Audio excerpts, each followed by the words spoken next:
ചതുരപ്പയർ കയറിപ്പോയതാണ്. ചതുരപ്പയർ ആദ്യമേ 2-3 പ്രാവശ്യം നല്ലപോലെ കമ്പൊക്കെ കുത്തി കൊടുത്തു. അന്നേരമൊക്കെ അത് ചീഞ്ഞു പോയി കേട്ടോ. അവസാനം അതിനെ ഉപേക്ഷിച്ചപ്പോൾ അത് നന്നായിട്ട് കയറി ഈ പുല്ലിനിടയിൽ കൂടെ പോയി. ഇപ്പം കായ ഉണ്ടായിട്ടുണ്ട്.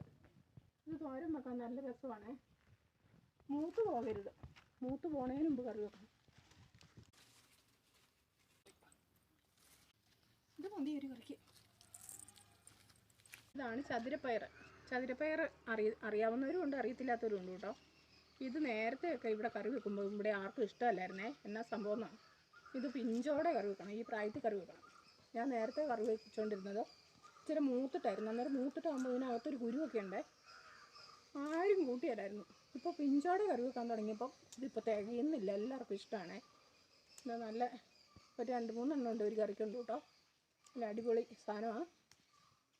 ഒരു പിടിച്ച് കിട്ടിയാൽ അങ്ങ് എവിടെയായാലും ഇങ്ങനെ പടർന്ന് കയറി പൊക്കോളും. അപ്പോൾ നമുക്കൊരു ചോട് പിടിച്ച് കിട്ടിയിട്ടുണ്ട്. പിന്നെ ഇത് തോരൻ വെക്കണം. ഇത് ഒരുവിധം മൂപ്പായതാണ്. ഇത് നിറച്ച് കുരുവുണ്ട്.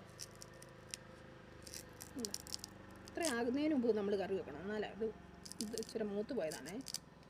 എന്താ ഇതിൻ്റെ ഒരു മതി ഒരു ചോട് പിടിക്കാൻ. എത്ര ഉരുവുണ്ട്.